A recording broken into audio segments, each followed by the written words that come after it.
दोस्तों, मैं वाराणसी के सारनाथ के बगल में ये आशापुर पुल के नीचे ये चौराहा है और मैं यहाँ पे मौजूद हूँ।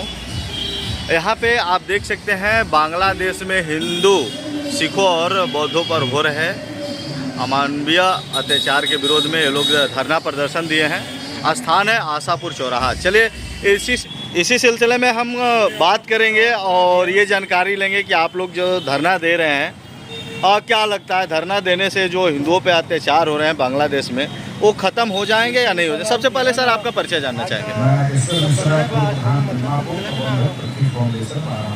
सर आज आप लोग जो धरना दे रहे हैं इसका मेन उद्देश्य क्या है? देखिए, हम लोग आज नहीं 11 तारीख से धरने पर बैठे हैं स्पीकर ही और हम लोगों का उद्देश्य यह है कि जो बांग्लादेश में अल्पसंख्यकों पर हिंदू, सिख, बौद्ध ये जो इनके ऊपर हिंसक हमले हो रहे हैं, इन हमलों के विरोध में हम लोग यहाँ बैठे हैं। और ये भगवान बुद्ध की प्रथम उपदेश स्थली है। भगवान बुद्ध ने पूरी दुनिया को यहीं से शांति का उपदेश दिया था और इसी कल्पना को लेकर के हम लोग भगवान बुद्ध के तपोस्थली से सारी दुनिया को शांति का संदेश देना चाहते हैं कि जो बांग्लादेश में अल्पसंख्यकों के ऊपर अत्याचार हो रहे हैं उन अत्याचार को तत्काल बंद किया जाए। और यहाँ धरना देने का प्रभाव यह हुआ कि जिस दिन हम लोग धरने पर बैठे पूरी दुनिया में उसी दिन ये बांग्लादेश के हिंसा के विरोध में प्रदर्शन हुआ और पूरी दुनिया ने इसके खिलाफ आवाज़ उठाई। सर कुछ और सवाल होंगे। अगर आप जब से आप लोग बैठे हैं तब से मोदी जी का संसदीय क्षेत्र है, अभी तक कोई विभाग के तरफ से या शासन प्रशासन के तरफ से कोई आ रहा है या नहीं आ रहा है? हमारे माननीय मंत्री श्री रविंद्र जायसवाल जी ने हम लोगों के धरना प्रदर्शन को अपना समर्थन दिया और तारीफ किया कि आप लोग अच्छा काम कर रहे हैं, नेक काम कर रहे हैं। इससे लोगों में जागरूकता आएगी और लोग हिंसा के खिलाफ जगेंगे। हिंसा के खिलाफ जब विरोध करेंगे तो बांग्लादेश की सरकार पर दबाव पड़ेगा और बांग्लादेश दबाव में आकर के वहाँ हिंसा रुक सकता है। सर हिंदू संगठन के लोग कुछ लोग आए थे या नहीं आए थे? हिंदू संगठन के तमाम लोग आए हैं, उनका समर्थन पत्र भी मिला हुआ है। लोग आ जा रहे हैं, समर्थन दे रहे हैं। सरकार से क्या उम्मीद रखते हैं आप? नहीं, सरकार से इसमें आज यही उम्मीद की जा सकती है कि बांग्लादेश पर दबाव बनाए, वहाँ अल्पसंख्यकों को सुरक्षित किया जाए, हिंदुओं को सुरक्षित किया जाए, उनके साथ इस तरह का कोई घटना न घटे। इसमें हमारी सरकार से हम लोग यह आशा करते हैं कि हमारी सरकार बांग्लादेश से बात करे, उन पर दबाव बनाए, उन्हें विवश करे कि वो अपने यहाँ सख्ती से दंगाइयों को रोके, कि बेगुनाहों को वहाँ सताया न जाए, उनके साथ जो दुर्व्यवहार हो रहा है, अत्याचार हो रहा है, उसको रोका जाए। अभी योगी जी का एक बयान आया है कि और जो सरकारें हैं हिंदुओं पे ध्यान नहीं दे रही है जो बांग्लादेश में अत्याचार हो रहे हैं, क्योंकि उनका वोट बैंक नहीं है। और जो भाजपा सरकार है यानी योगी जी का कहना है कि हम हिंदुओं की रक्षा हमेशा करेंगे। इसको लेकर आप क्या कहेंगे? देखिए, योगी जी ने जो बात कही है वो 100% सही बात कही है। अभी आप देखेंगे हमारे यहाँ जो विपक्षी दल के नेता हैं, इन लोगों का डबल स्टैंडर्ड।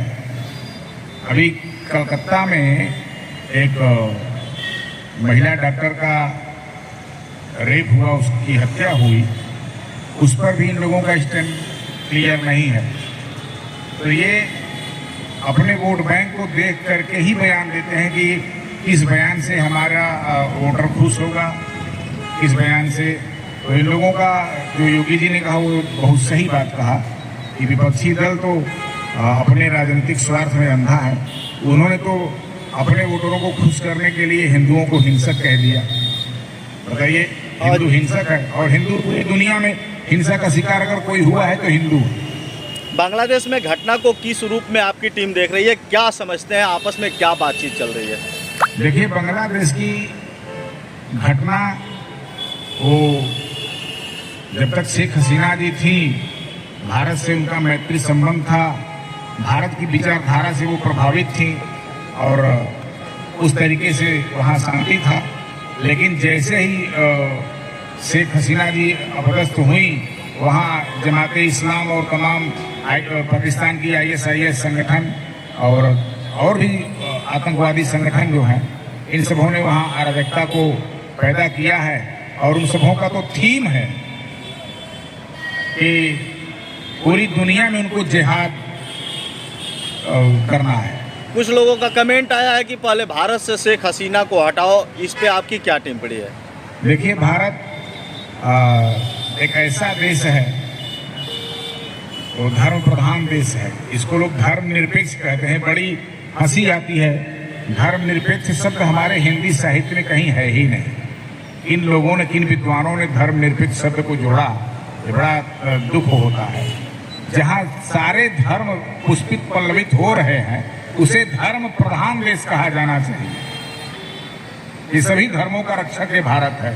और हमारे यहाँ जो हमारी सनातन संस्कृति है, हमारी भारतीय संस्कृति है, वो शरणागत को रक्षा देने के लिए ही जानी जाती है।